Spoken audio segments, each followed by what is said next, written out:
आप लोग की। इसके बाद आते हैं जेंटलमैन जिनका नाम था लॉर्ड वेलेस्ली। इनको बंगाल टाइगर भी कहते थे, ठीक है, इंपीरियलिस्ट खुद को बंगाल टाइगर कहते थे। And when he came to India, he came with a policy of forward policy का जो पूरा थॉट लेके आए हैं।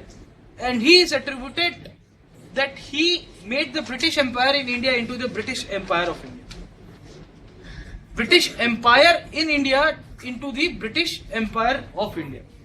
He was the one who converted. क्यों? क्योंकि इनका एक जो सबसे मेन थियरी था जिसे कहते हैं सब्सिडरी अलायंस, सहायक संधि का जो पूरा जो तिकड़म इन्होंने अच्छी तरह से जो उसका जो मायाजाल रची थी, उसी के कारण इसको अट्रीब्यूट किया जाता है। The system that he adopted to achieve his objective was subsidiary alliance. Okay, subsidiary alliance हमने पिछले क्लासेस के अंदर देख लिया है। हमको ये सब पता है, मराठास का क्या रोल था, निजाम का क्या रोल था, मैसूर के अंदर क्या हालत हो रही थी। इसके साथ साथ जो पॉलिसी ऑफ न्यूट्रलिटी, इनके जो पहले के जो जेंटलमैन थे जॉन शोर, उनका कुछ हुआ नहीं, तो इसके कारण ही try to devolve the whole system.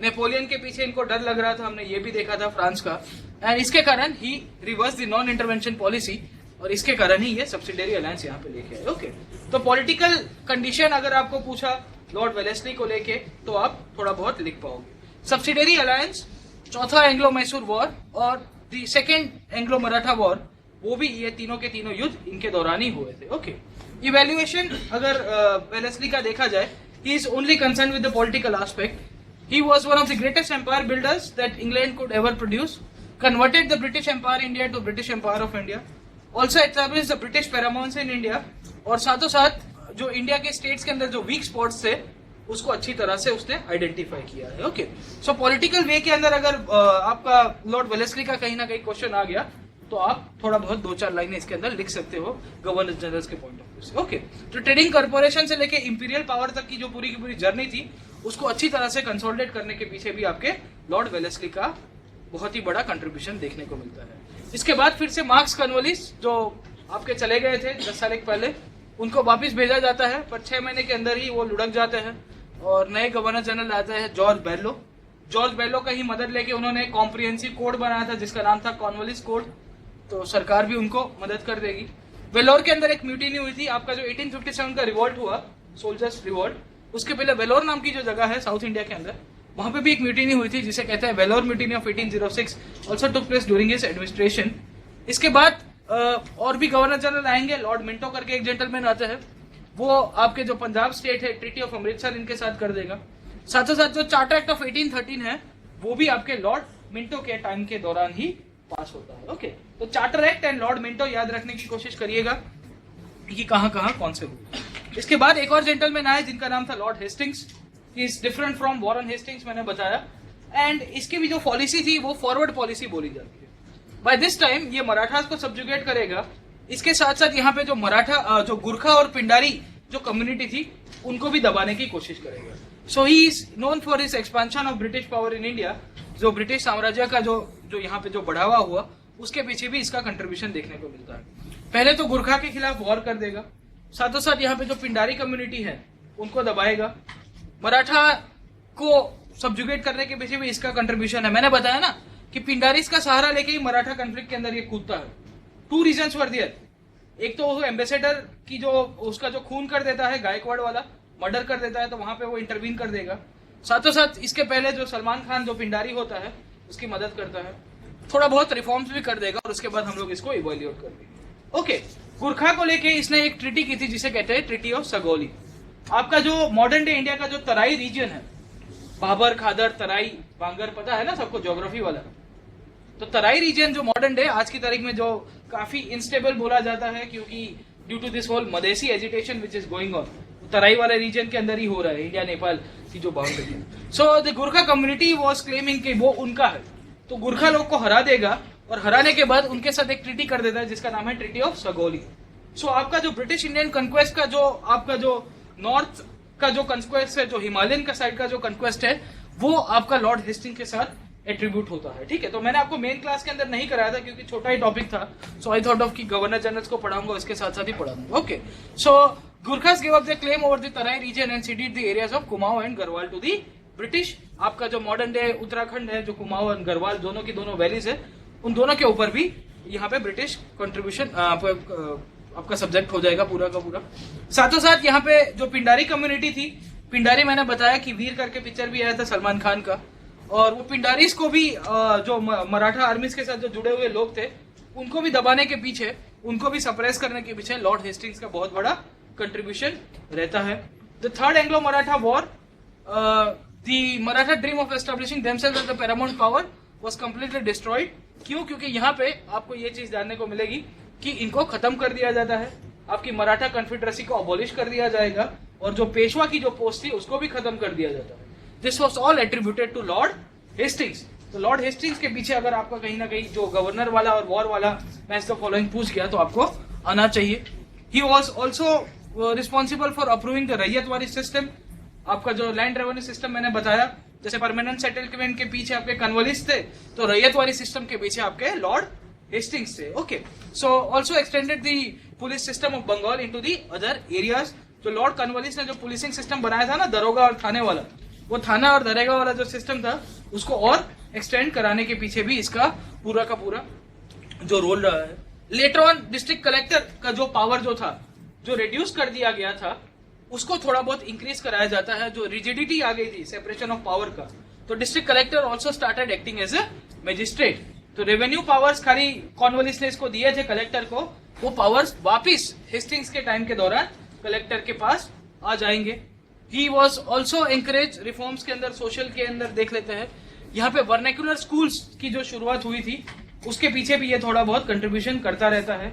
1817 के अंदर एक कॉलेज खुला था बंगाल के अंदर जिसे कहते हैं हिंदू कॉलेज, और आपके Raja Ram Mohan Roy is also link to this college. एक और आपके थे डेविड हेल करके जेंटलमैन थे, सोशल रिफॉर्मर थे। Then there was this Henry Vivian Derozio, he was also the professor at this Hindu college. तो ये हिंदू कॉलेज की जो शुरुआत थी कलकत्ता के अंदर, वो भी इसके साथ लिंक होती है क्योंकि he was the pattern of this college, and he was also responsible for the abolishment of censorship act. मैंने आपको बताया 1799 के अंदर वेलेस्ली ने सेंसरशिप एक्ट लाया था प्रेस का। अगर आप पुरानी स्लाइड्स देखोगे तो 1790s के बाद, जो 1800s के बाद जो पूरा का पूरा जो टाइम चला है वो है लिबरेशन पीरियड चलता है। तो this guy was also liberal, तो इसको लगा कि भाई प्रेस को हम लोग को इतना दबाना नहीं चाहिए। इवैल्यूएशन के पॉइंट ऑफ व्यू से अगर देखा जाए तो able soldier and brilliant administrator, liberal views on education and press are commendable. अगर आपको लिखा जाए तो कहीं ना कहीं से आप पूछ सकते हो। Also try to suppress the Pindaris, Marathas and the Gurkhas, and completed and consolidated the work which was initiated by Wellesley.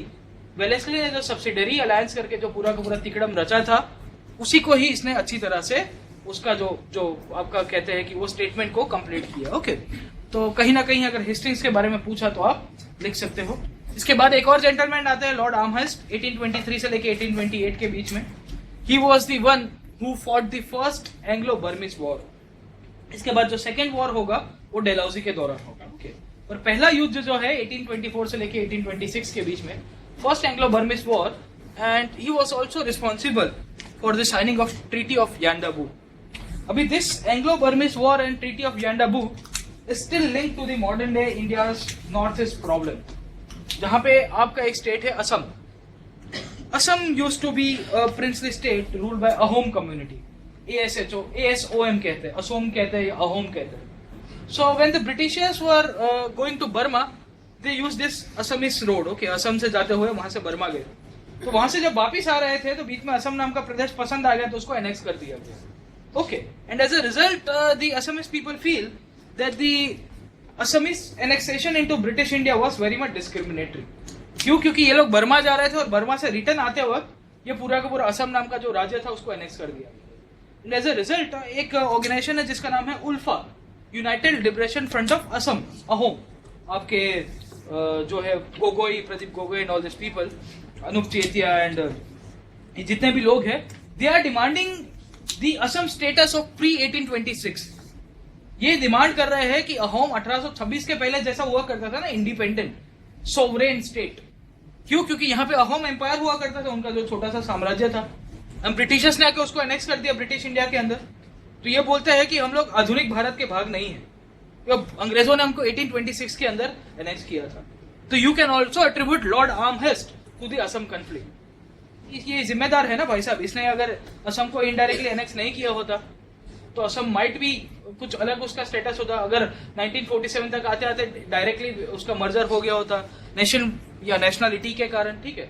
But अभी जो मुद्दा चल रहा है वो ये पूरा का पूरा ये फर्स्ट एंग्लो बर्मिस वॉर के साथ रिलेट होता है। क्यों? क्योंकि ट्रीटी ऑफ यांडाबू जो हुआ था वो डिस्क्रिमिनेटरी बोलते हैं the Ahom, the people who are fighting for Ahom, okay.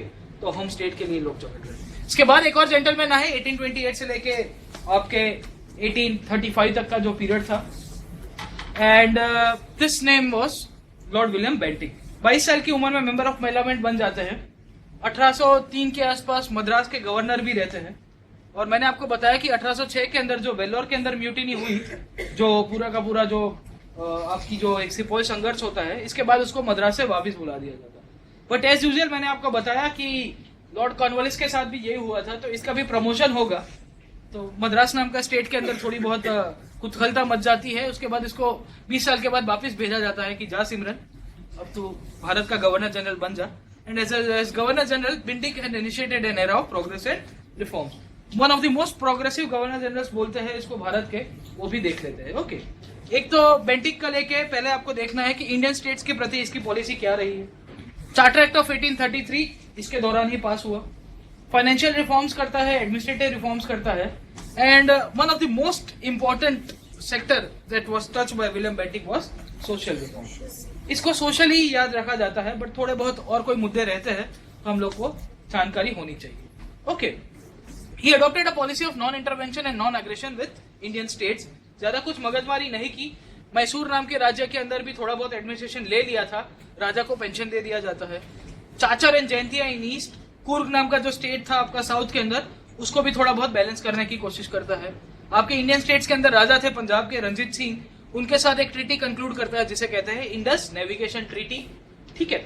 इसके साथ साथ चार्टर एक्ट ऑफ 1833, उसके पीछे जो पूरी यूटिलिटेरियन फिलॉसफी थी वो भी बेंटिक का ही पूरा का पूरा जो आइडियोलॉजी था उसको वो सपोर्ट करता है। चार्टर एक्ट ऑफ 1833 आप पुरानी स्लाइड्स के अंदर देख लीजिएगा। फाइनेंशियल रिफॉर्म्स के अंदर जब ये यहाँ पे आता है तो he realises the finances of the company was deteriorating, तो बहुत ही खराब हालत थी। And as a result he reduce the salary and allowance of the staff. ये सैलरी एंड अलाउंस किसने बढ़ाए थे? कॉर्नवालिस ने बढ़ाए थे। वो कॉर्नवालिस ने जो सैलरी एंड अलाउंसेस बढ़ाए थे स्टाफ के लेके, कंपनी के एम्प्लॉयज को लेके, वो इसे कम कर देगा। Later on he also abolish the system of double भत्ता, जो आपका अलाउंस मिलना चाहिए आपके जो ट्रूप्स जो भी सर्विसेज के अंदर थे उसको भी अलाउंस कम कर देगा। एक्स्ट्रा अलाउंस मिलते थे उनके लोग को। And by the time he goes away from India he left the treasury with surplus of rupees 1.5 million, तो करीबन 15 लाख रुपए पॉजिटिव छोड़ के जाता है। एडमिनिस्ट्रेशन के अंदर जो जुडिशियल कोर्ट्स यहाँ पे जो अपने कॉर्नवालिस ने बनाए थे, प्रोविंशियल कोर्ट ऑफ अपील, उसको खत्म कर देगा। अब आप देखिए कि हेस्टिंग्स ने 2 कोर्ट बनाए, कॉर्नवालिस ने 4 किए, और आपका बेंटिक आके उसको सबको अबॉलिश कर देगा। सो कंटिन्यूअसली जुडिशियरी के अंदर अगर स्पेसिफिक जुडिशियरी को लेके कहीं से आपको शॉर्ट नोट मिलता है तो you have to write the development of all the governor general, कि किसके दौरान कहाँ कौन सा मुद्दा चला जुडिशियरी में। कभी कभी ऐसा होगा कि यूपीएससी पूछेगा कि जुडिशियरी का नेचर कैसा था, then you have to write कि ये गवर्नर जनरल के दौरान इसका ओरिजिन हुआ, इसने इसको एक्सपांड किया और ये चौथे ने आके उसको बंद करा। सो क्वेश्चंस आर जनरली आपके जितने भी आंसर्स और क्वेश्चंस होंगे वो लिंक करके आएंगे। वैक्यूम के अंदर नहीं पूछेगा कि भाई बेंटिक ने जुडिशियरी को लेके क्या कंट्रीब्यूशन किया। कभी कभी प्रीलिम्स के अंदर आ गया तो चलेगा, बट मेंस के अंदर जनरली नहीं आता है, okay. So the introduction of lower courts in the and English in the higher courts was done by the Bentinck, ठीक है। यहाँ पे जो आपकी इंडिया के अंदर जो ऑफिशियल लैंग्वेज आती है English, he also was responsible for the launch of revenue settlement in north west province. यहाँ के अंदर जो रेवेन्यू सेटलमेंट है उसकी भी लॉन्च के अंदर होता है। सोशल रिफॉर्म्स की बात कर लेते हैं बेंटिक को लेके। बेंटिक का नाम जो है सबसे ज्यादा इमॉर्टल बोला जाता है, अमर बोला जाता है, वो है 3 चीज को लेकर। एक तो था सती, दूसरे थे thugs, and the third one was female infanticide. Generally female infanticide को लेके मद्रास के अंदर तो 1802 के आसपास ही एक रिजोल्यूशन पास कर दिया जाता है, बट उसको अच्छी तरह से इंपोज कराने वाला इंसान था, वो था विलियम बेंटिक। एक टाइम के अंदर बंगाल के अंदर करीब 800 से ज्यादा आपके सती के केसेस आते थे, और इसी के कारण इसको लगा कि मुझे ये अवॉइड करना चाहिए, इसे बंद करना चाहिए। फाइनली 4 दिसंबर 1829 को ये सती को प्रोहिबिट करने के लिए रेगुलेशन पास कर देगा। Anyone who will practice Sati was liable for punishment by law courts.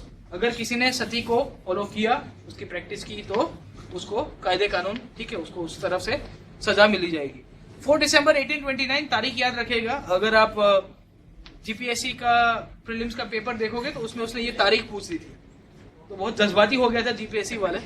UPSC वाले तो नहीं हो गए कि ये 4 दिसंबर, उसने शायद दिन भी पूछा था, मंडे पूछा था क्या पीछे, Monday Tuesday. They have tendency to ask this kind of twisted questions, so-called twisted questions. Okay. By 1830s, this regulation was extended to other provinces of Madras and Bombay presidencies as well. Okay. तो अलग-अलग provinces के अंदर इसका और फैलाव होता है।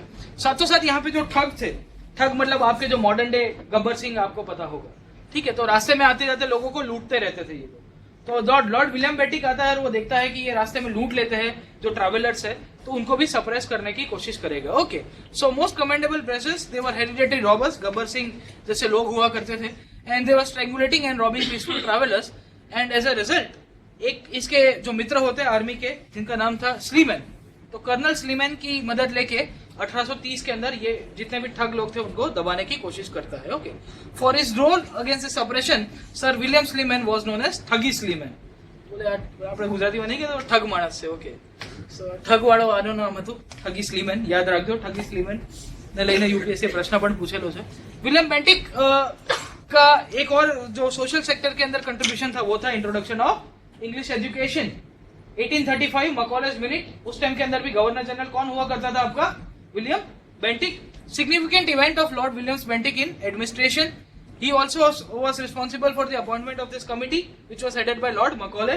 साथों साथ गवर्नमेंट रिजोल्यूशन 1835 के बाद जो भी आया उसने इंग्लिश को ऑफिशियल लैंग्वेज बना दिया। हमने मॉडर्न एजुकेशन के अंदर ये पूरी की पूरी चर्चा कर ली थी। 1835 के अंदर जो कलकत्ता के अंदर मेडिकल कॉलेज है उसकी भी जो नींव है, उसका जो फाउंडेशन है, वो भी विलियम बेंटिक के साथ एट्रीब्यूट होता रहता है। इवेल्युएशन अगर देखोगे तो बोला जाता है कि he was very much straightforward, honest, upright, benevolent and very sensible man. बड़ी बड़ी बातें 3-4 शब्द लिख दिए, all the adjectives. Social reforms such as abolition of sati, prevention of child sacrifice and also other things called as thugs and all this things, तो उसने बहुत अच्छा काम किया है। सती को लेके तो वो अपनी खुद की पोजीशन को भी, उसके ऊपर जब क्वेश्चन उठ गए थे ब्रिटिश पार्लियामेंट को लेके, सती को लेके ऐसा है कि इसके जो मित्र थे राजा राम मोहन रॉय, उसको राजा राम मोहन रॉय ने इनको कन्विंस किया कि आप इसको बंद करो। Later on, Raja Ram Mohan Roy also traveled to Britain and addressed the British society कि if you are ruling for the goodness of the Indian people, then you should abolish this cruel system of sati. Okay, so उसको लेके बहुत सारी बवंडर much गई थी England और भारत के अंदर, और ऐसा भी बोला जाता है कि इसके ऊपर तलवार गिरने वाली थी William Bentinck, but he was very much adamant कि कुछ भी हो जाए मैं इसको सप्रेस मतलब इसको बंद करके ही रहूंगा। इंपॉर्टेंटली इसके लिए पॉजिटिव चीजें तो देखने को मिलती है, बट हमको जो ब्रिटिश इंडियन हिस्ट्री लिखेंगे तो हमको यही लिखना है कि though he work for the welfare of the Indian people, but we should not never forget that he was a representative of the empire. और एम्पायर कैसा था, it was very cruel. Empire का ऑब्जेक्टिव क्या था कि हम लोग को इंडियन एजुकेशन तो दिया, एजुकेशन कैसा था, he wanted to anglicise Indian people.